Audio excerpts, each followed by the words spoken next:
Apple photographic styles aren't just filters. They are a new way at looking how Apple's cameras utilize the extra chip power behind it. And that's one of the things I want to break down to you today, is just how powerful these things are when used correctly. The biggest mistakes that I see at the moment is people don't understand what they are or how to utilize them. It's people treating these just like filters. These photographic styles are not a one size fit all scenario. Each of them has a specific look and a specific way that it actually masks out and deals with that subject in order to be able to make it and meet a particular lighting condition. The second mistake that I see is people take dramatic way too far. They make it too bold, too strong. It looks unrealistic. It makes every image look overly dark and shadow heavy. The other mistake that I see people doing is ignoring the scene that you have. Like I said to you before, each one is aimed at a particular thing, and therefore being able to read the scene and identify which photographic style or mood is the one you need is important. The other thing I see is people getting really frustrated because they don't understand that the photographic styles do not work in burst mode or pro raw, because the idea behind pro raw is that you are doing the edit yourself. Is not understanding where and when you can change your photographic style, and this comes down to which setting you've enabled, which you may not realize is linked heavily to this. Don't worry, we're going to go through it.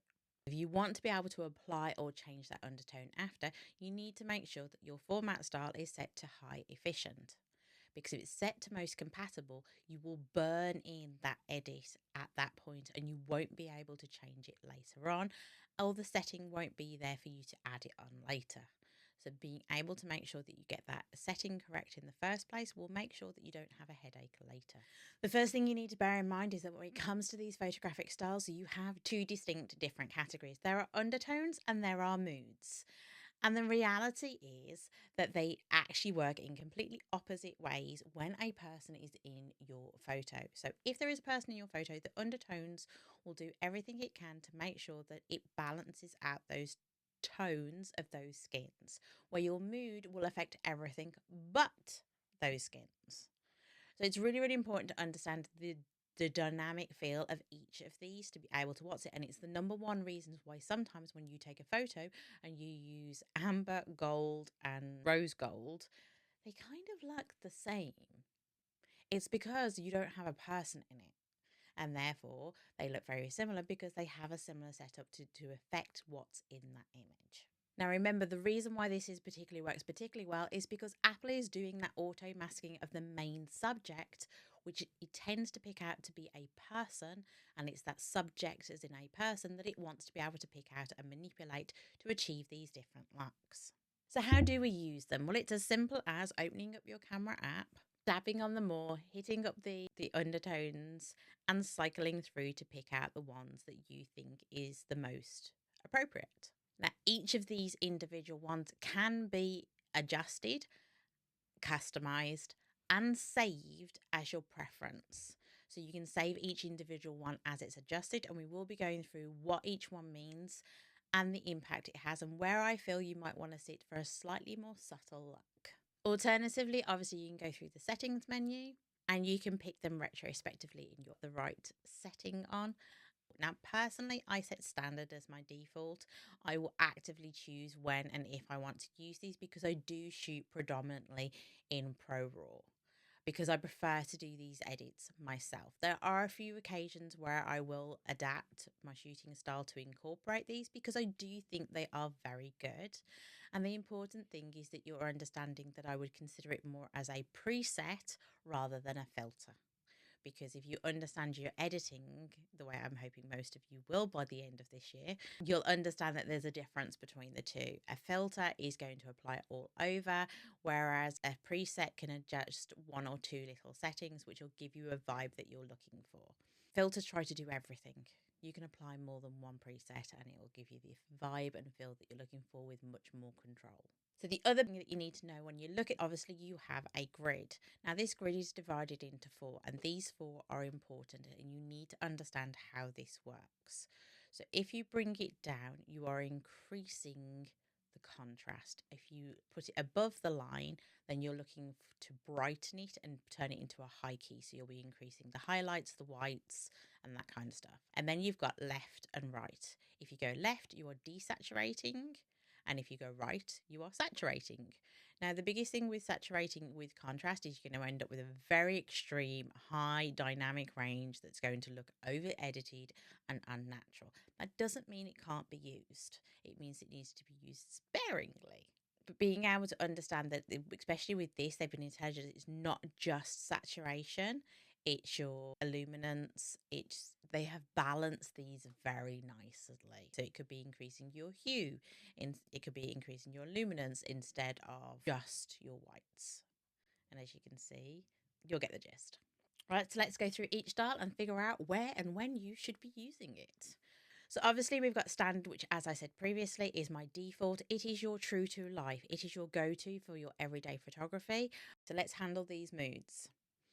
We've got vibrant, your color popping shot. Great for landscapes, travel photography. And if you're willing to bring that overall palette down, then can be used food shots as well.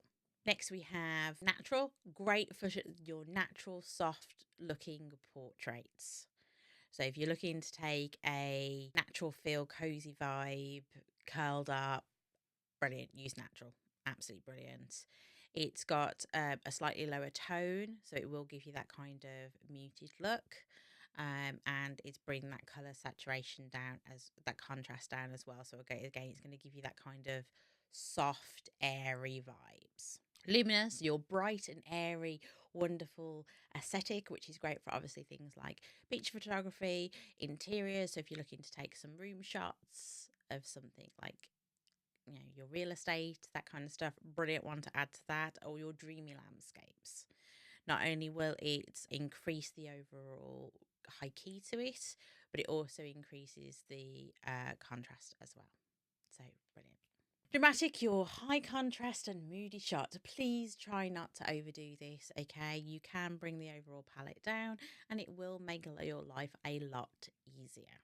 So this is obviously great for your high contrast lighting, your moody shots, and for your urban street photography.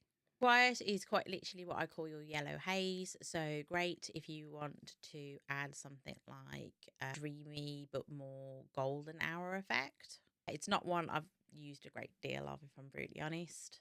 I find that some of my others are my go-tos.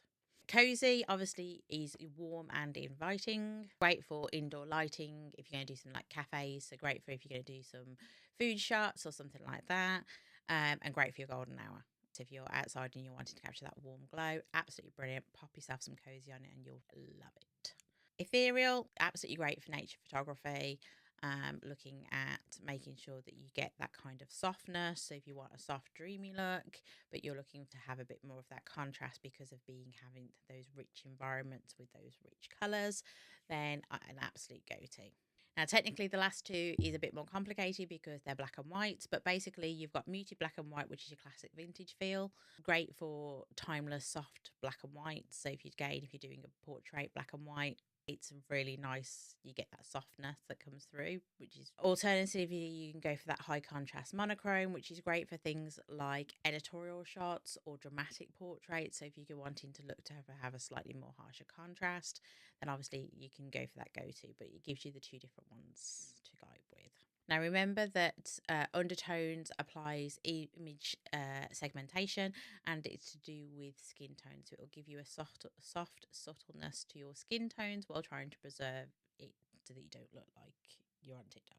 Cool rose, great for things like fashion photography or an aesthetic shot with a pinkish tinge because you can offset that. Neutral, obviously best for if you want color accuracy. So if you can do something like product photography, then I would be tempted to stick with a neutral, and you can still tweak it with a little bit of that extra bit of contrast or that extra little bit of saturation, but try to keep colors, we're talking a little bit. Rose gold and amber all obviously give you that warm look, which is why sometimes it can be a bit misconceiving what the difference is. But the difference mainly is rose gold is great for obviously your golden hour portraits.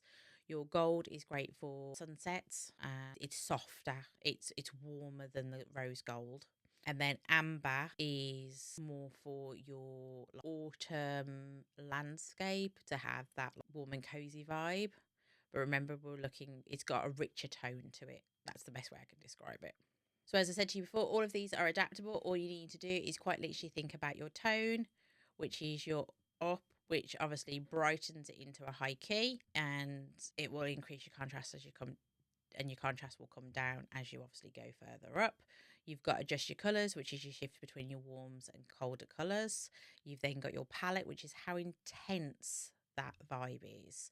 So obviously if you bring that down, you'll get a less of an impact of that. This is highly recommended when it comes to your dramatic one, because you really do need to bring that down a notch or two before being able to get the maximum out of it without it feeling like you've just over edited and done a HDR.